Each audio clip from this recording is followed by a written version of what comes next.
There are two kinds of struggles. One is to become successful, one is to succeed and maintain that success. You want one more. If you're okay with the shot also, he'll say, I want to do one more. I wanted to create that feeling of claustrophobia. So that hunger to do better is what else can a director ask?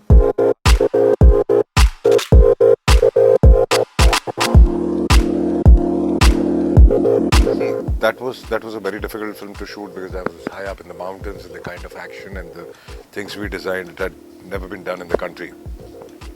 This time I got a very solid script which required a lot of claustrophobia, and it wasn't very easy to shoot this film because I wanted to create that feeling of claustrophobia in an aircraft, in a cockpit and the cabin. So the size of cockpit is practically not even more than 7 feet by 7 feet, and there was a lot of drama happening inside.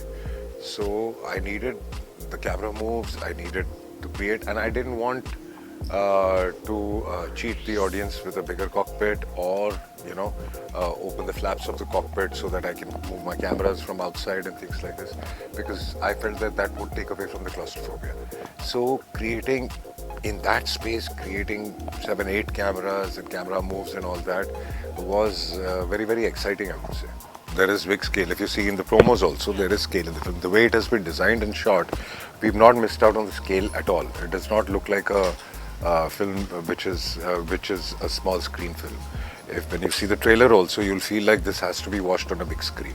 So the drama and everything is there, but it is a big screen experience. I think nobody takes the back seat, but director is always on the front foot because he has to handle the whole team, and he has to take all the calls himself. So director is always on the front foot, and the director and the person keeps guiding the actor and the person.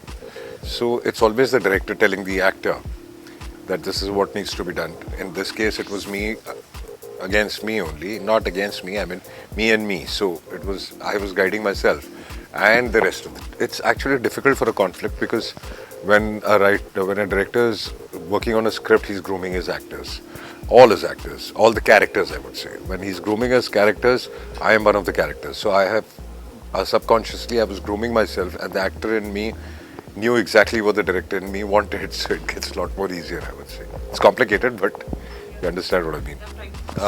This film has a lot of heroism. In fact, the character is very, very heroic. Not because he's a good guy, but he is also somewhere grey and he loves to break rules, which I think connects with a lot of audiences.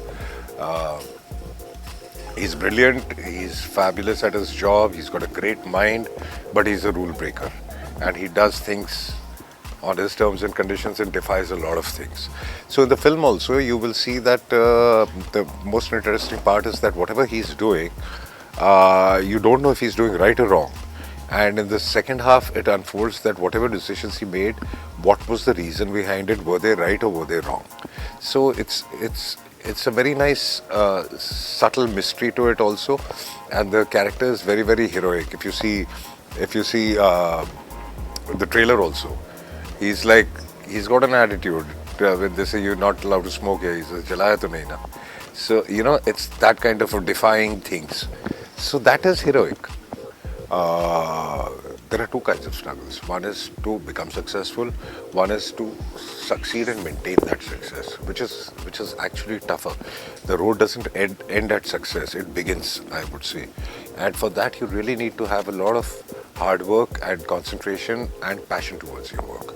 And if you have that, then that is a nice struggle, I would say. But it is a struggle. Now, with Runway, I also wanted to ask, why Runway 34? Why Runway 34? Okay. Why Runway 34 is when you see the film, the whole film revolves around, I'll explain to you. On an airport, if there's only one... Yeah, there's a strip. If either there are 2 strips or 1 strip or 3 strips, whatever. If there's 1 strip, 1 runway, you can land from both sides. So it's always the degrees of the runway. So one would be a runway 3/4, that means 340 degrees. The other would be like 1/6, like 160 degrees. Okay. So in the whole film, he makes a wrong decision to land on runway 3-4, which according to everybody is the wrong runway and the most dangerous. It's a disaster. Nobody should be landing on that runway, and he chooses to do that. And then the whole film unfolds that why he chose that runway also in the first place. So the whole film revolves around this runway 34, I would say. I think it's a very exciting film. It also talks about turbulence in life, turbulence just not in mid-air, turbulence on ground also, because everybody goes through turbulences, and how you fight it and win against turbulence. So that's the whole drama. So it's got a great balance of great drama, great characters, and a nice mystery attached to it also. So I have faced it head on, and that's the only way to face turbulences. Not to shy away from them, not to run away from them. You have to fight the turbulences. You have to go through them, A for one. The stronger the turbulence, the stronger you come out of it. So that's how you follow it. I make my decisions instantly. If I put a question, I decide on something, then I stick by it, and then don't have a second thought.